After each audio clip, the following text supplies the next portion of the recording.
Welcome back to the Self-Indulgent Podcast. I am your host, Mariah. Today, I am very excited for a few reasons. It's been brought to my attention that it is November 3rd, and that means it has been a month since we launched, and that sounds crazy. I know that's a very short, first of all, it's felt like a short period of time on my end because time has been flying this year. I don't know what it is. I don't know what the difference is, but usually the fall semesters for me feel intense. They feel long. They feel dragged out.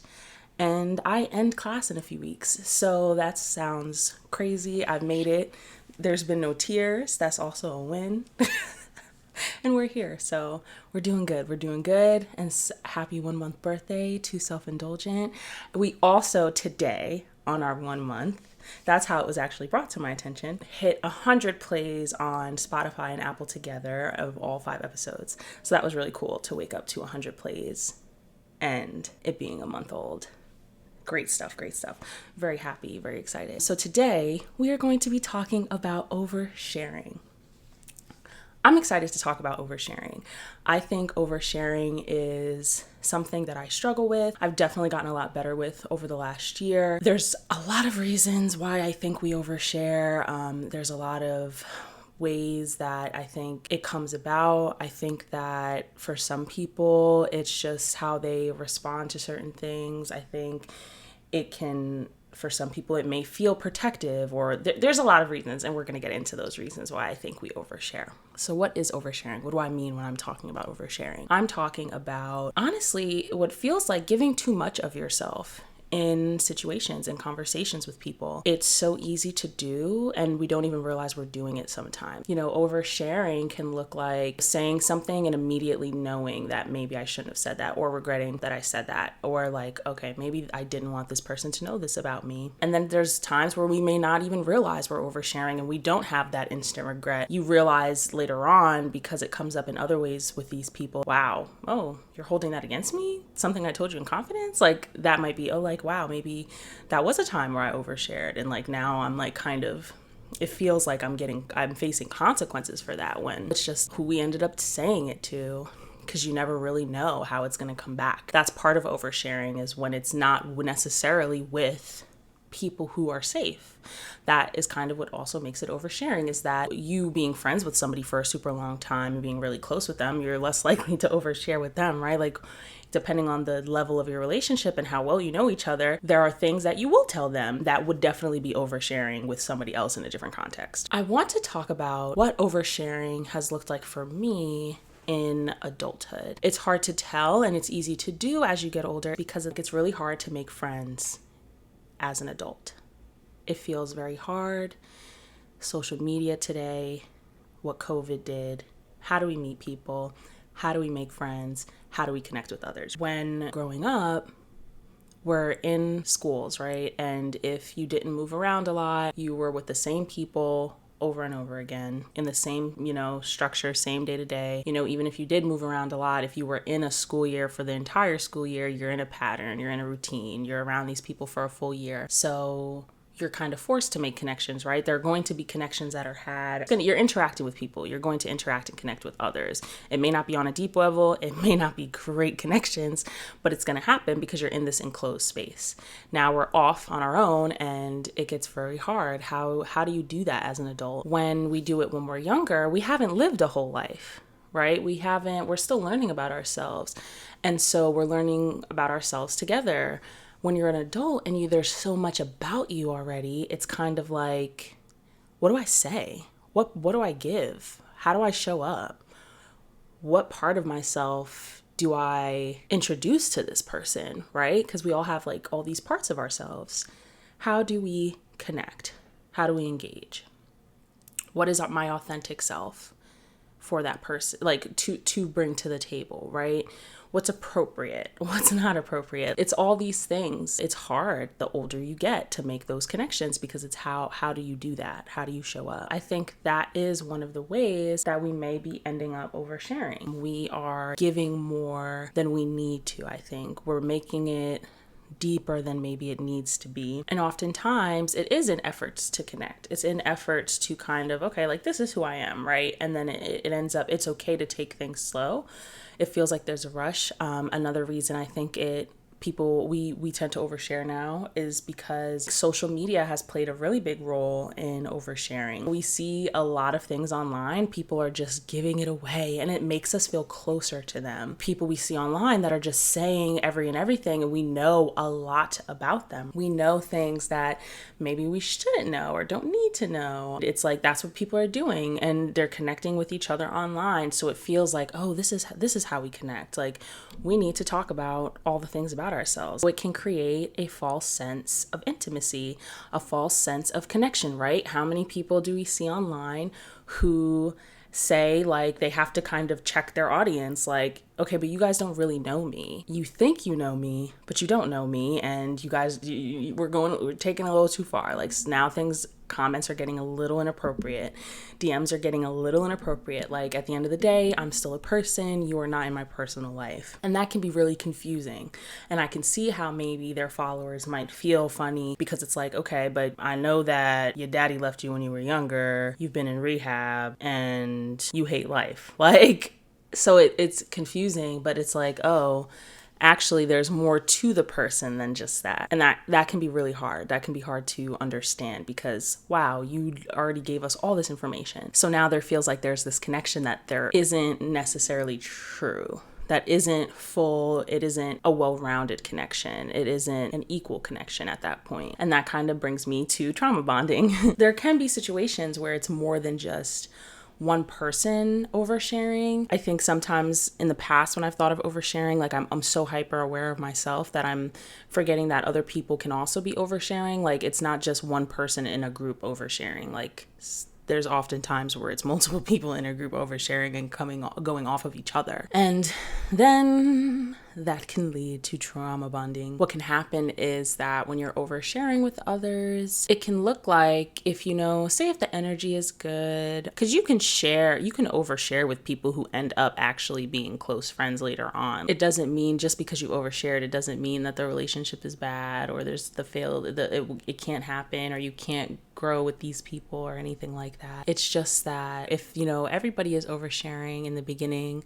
there can be trauma bonding that happens if both people have shared their trauma, and early on, there's validation that can happen. And then you're looking for validation from that other person as you've both kind of spilled your guts. And then you want them to help. A lot of emotions can come up with that, and then you kind of feel tied to that person when you've allowed yourself to divulge that much so soon, especially if it's things that you haven't fully processed yet or you don't fully understand about yourself. And eventually you may be in patterns, past patterns, childhood patterns with this new person after divulging all these things, which can result in a trauma bond. You guys have kind of built your foundation on this early on. You've overshared, you've given a lot early on, when in reality that person still doesn't know you. They may know an important part of your life, but that's not your whole life, right? That's not who you are in its entirety. Another function of this trauma bonding, or something that comes up when thinking about oversharing, is poor boundaries. And I think that this can happen, or is more likely to happen, when you aren't really sure of your boundaries and what you are and aren't okay with, right? Especially if you're in a place where you're looking for connection, and it makes you more vulnerable to oversharing, wanting to make a good impression or wanting to connect with people. And if the vibes are already kind of this oversharing of information, it also gets kind of really confusing, what is oversharing and what isn't oversharing. What are, when you're confident and you're good and you want to share, that's fine. There's nothing wrong with that. And when we talk about trauma bonding and slowing down when you're first meeting somebody and both people are kind of in a place of oversharing, I think sometimes, and this is a really nuanced topic that may have to be another episode, is that I think that we can identify kind of with our traumas and all of our hardships, and that can look different for different people. And so when you are identifying very with any trauma, or even not just trauma, but you're identifying with really hard things or really personal things, then it can be hard to kind of take that apart from like, okay, what is something that is okay to speak about now in this setting with this new group of people in this environment, versus not even realizing you're doing it because it is who you are. Like, you just feel like, no, this is just a part of me. This is a part of my life. I have no problem talking about it. I have no problem sharing it. And I think that, there's a balance. Talk more about that later, but there is a balance.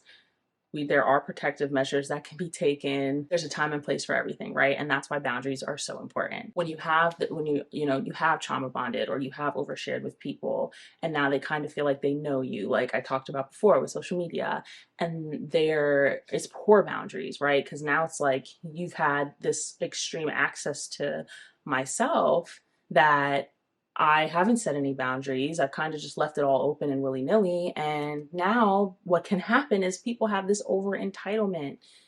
And this is not just happening on social media with people who have followings. This is happening in day-to-day life too. You may overshare with somebody or get really vulnerable with somebody, and maybe not have thought a lot about if this was the right person or the time. And then they feel entitled, right? Like, now they feel like they know you, they feel entitled, as if like you owe them something, or like you have to show up in a certain way, or now they have expectations for how you should show up in the relationship, all because they think that they know you. It's hard when people think that they are owed something, or they just completely understand you because they know something more about you, and that's not the case. Like, people are constantly changing. The way that we look at things are changing. The way that we experience things are changing. So just because you know something about me that I may have shared and overshared that maybe wasn't a time, like, it doesn't mean that you really know me. It doesn't mean that you fully understand me. And it doesn't mean that I'm going to show up and exist in ways that you expect. And that just speaks to that false sense of connection, right? And I think it can be a hard pill for people to swallow when now it feels like, oh, you're acting different or you're moving differently. And it's like, no, that's not it. I think that just because I told you something, or you know a little bit more about me that maybe some other people don't know, or maybe other people do know. You don't even know who else I've told at that point. So it can just be really hard. And that's why boundaries are so, so, so important. And that's why we need to be really intentional about what we're saying to people, because people take things and they run with it. That's why that's saying, you give somebody an inch, they take a mile. And it's true, and it happens. And I think in this day and age, like, where everybody's information is everywhere, those boundaries are so blurred. It is so blurred because we have so much access to each other. It just feels like normal to be sharing so much. I also think another reason that some people may overshare is they may be trying to make somebody else feel good, or they may be trying to validate somebody else. They're trying to meet somebody else where they're at. And I think that's also where trauma bonding can come from, right? If somebody decides to get a little vulnerable, we might want to meet that energy or meet them where they're at and kind of like identify with what they're saying, and without really thinking about time, place, context, environment. We want to make the person feel good. We want to make the person feel better. There's a fine line between vulnerability and oversharing. I think a way you can kind of tell if it's oversharing is if you are like, say if you're trying to fill silence, or you're trying to like make things less awkward, right? Like, you're trying to fill the space because you feel uncomfortable. That is a sign of oversharing. If you're just talking just to talk, you may be more vulnerable to overshare. You may find yourself not saying something that you would have normally said had somebody else been carrying the conversation. So it's really important to recognize if you're sharing because you feel uncomfortable, or if you're just sharing because it's genuinely adding to the conversation that's being had and you are comfortable saying with what you're saying. Because I think when we're nervous, anxious, or uncomfy, we don't think before we speak sometimes. Oversharing does not equal authenticity. Just because, it doesn't make you real. Like, it doesn't make you more authentic just because, you you said some real shit from your past, right? Or like you really said something heavy from your past. Like that doesn't make you more authentic. Like just like oversharing isn't always authenticity. I would say vulnerability is probably more authenticity, but there's a difference between vulnerability and authenticity. And now to say that though, I think what healthy sharing can look like, or a more balanced way of sharing can look like, is like it can provide somebody with validation. It can create, and there can be caring community, right? Like, and that's another thing I wanted to touch on, right? Because when you have community, you do feel like you can show up as your authentic version of yourself, but there's a more natural flow to it, right? So like I said, it's not going to be because you're trying to fill the silence. It's not going to be just because you want to show this person that you can meet them where they're at. It's not going to be because you really just want connection. It's going to be because you feel safe in the space and it's something that's been on your mind and you're ready to talk about it. And you've assessed the environment, right? You've had the forethought. You've assessed the environment, or you quite literally went on some sort of retreat that is supposed to be for that. You know what I mean? There's a time and a place. There's a time and a place. I was reading this Forbes article, and I think that this will help maybe kind of explain more of what I mean by vulnerability and authenticity is not oversharing. I don't think people really identify their oversharing. Like sometimes you could tell if you've overshared if you said too much because the reaction of the room. But when you're in spaces, and I think it's more common now for it to not actually come off like that, right? Like I think a lot of people are doing this now. When Forbes was just describing authenticity, it was about being brave enough to be yourself and to understand yourself and to live genuine in your values and to know your values and to like stand in that and to know yourself enough and to show up in that way. That's being authentic. So Forbes was saying that along the lines with social media has kind of changed it to owning your story and being honest. And it's not and it's not to say that you shouldn't be honest, right? Or you shouldn't own your story, but that doesn't necessarily mean you're being authentic. There's a bunch of reasons and ulterior motives that could be behind owning, sharing your story, and just being real, being honest, right? Like, especially online and branding yourself in that way, right? There are motives behind that, or there can be. Do you see that? Like, do you see that difference of being real or owning your story? To do that, you have to just share your deepest, darkest secrets. Like, I feel like there's that trend online right now, and that is not being authentic. Could you do that and be authentic? Yes. Is it a requirement? No. Like, I do still think you could share dark secrets online, or you could talk about your story online and own your story and it come from a place of authenticity. But I think there are times when it does not, and they are not the same thing. It's funny because Brene Brown has a book called Daring Greatly, and somebody was talking, I forget where I was looking at it, but somebody had talked about where she was saying that using vulnerability is not the same thing as being vulnerable. There's an intention piece. That's just what I was getting at with this whole owning your story. Like, there could be ulterior motives to do that online, and that not meaning you're authentic. It's the same thing. Like, you can use vulnerability and not really be vulnerable. And a way to do that is like to get sympathy from others, right? Like, and some people aren't aware that they're doing this. Some of this is very unconscious, and this is such a complex topic. Wow, I didn't think this oversharing topic was going to be this complex. That's a way when people are trying to get sympathy. Like, I think we've all kind of met somebody who was fishing for compliments or fishing for sympathy. That can be it technically, like, it looks like they're being vulnerable, but they're using vulnerability to gain something. True vulnerability doesn't have an ulterior motive.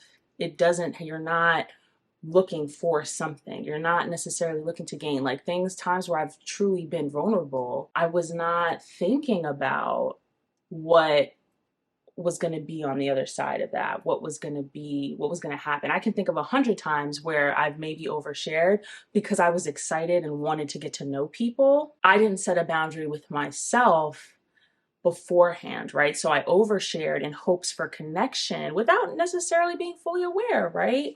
Because other people were sharing. So it creates the false connection. Like I said before, it wasn't truly me being vulnerable for the sake of being vulnerable, or just because it happened naturally. There was a hope for connection behind that. There was an intention behind that. I think if you are oversharing and you're hoping for connection, it just like, maybe you need to find, your community, your space. You are looking for more connection, and there's nothing wrong with that. We just have to find better ways to do it that are protective of ourselves. What are some ways that we can work on oversharing? One is, I want you to think about your intention. I want you to think before you speak, essentially, which is really hard to do, especially when you're nervous. But think before you speak. If you have something you want to talk about, because oftentimes, like when I do have something I want to talk about or share, I will, well, because either somebody else is talking or something else is going on and it may not be the time. I am in my brain like, should I say this? How do I want to say this? What should I say? So I am already thinking about it. Like 9 times out of 10, if you're anxious and nervous, you're probably already having some thoughts about it. So just ask yourself, if you're going to ask yourself a bunch of questions anyway in your head, ask yourself, like, what is my intention in sharing this information? Is there an intention in sharing this information? Why am I sharing it?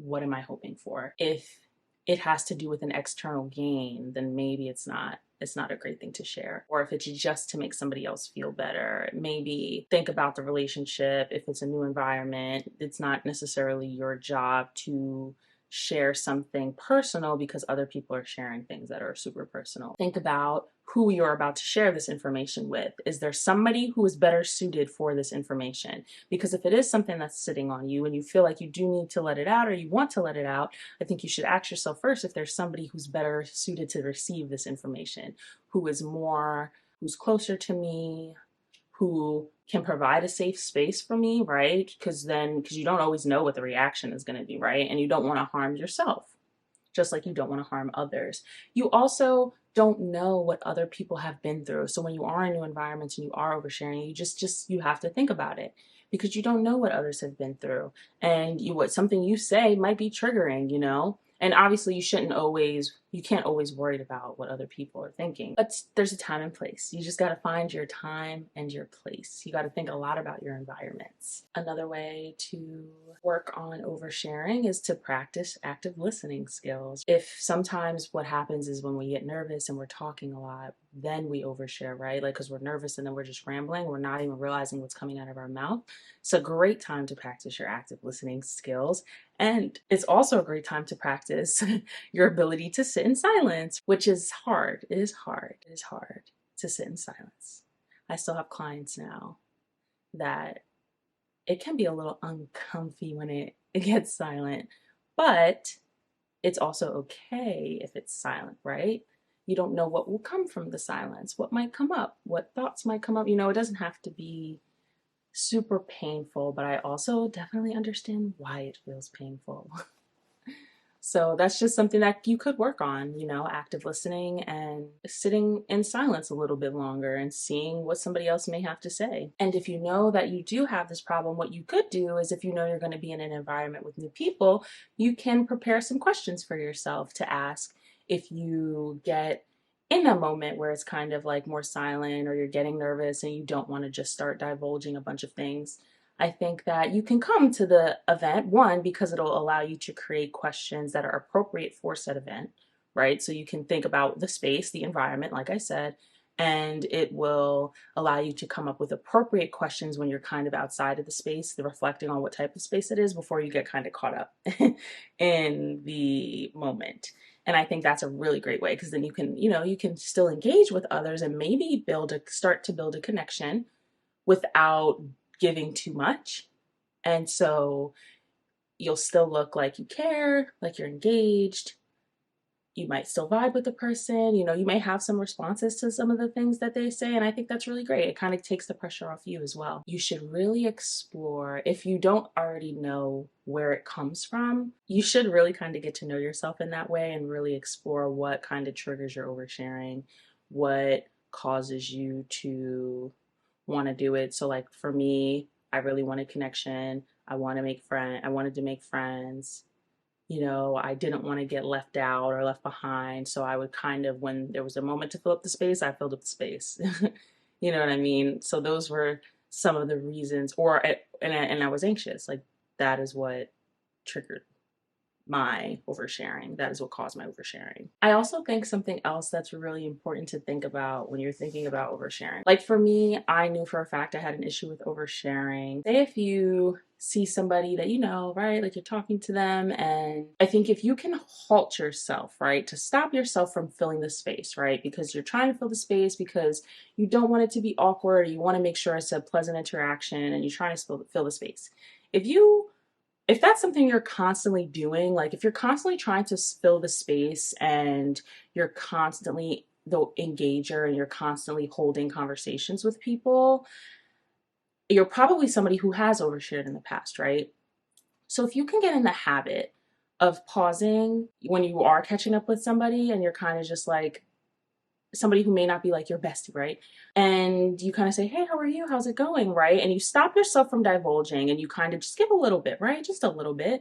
Yeah, I'm great. Things are good here and here. And yeah, how about you? Right?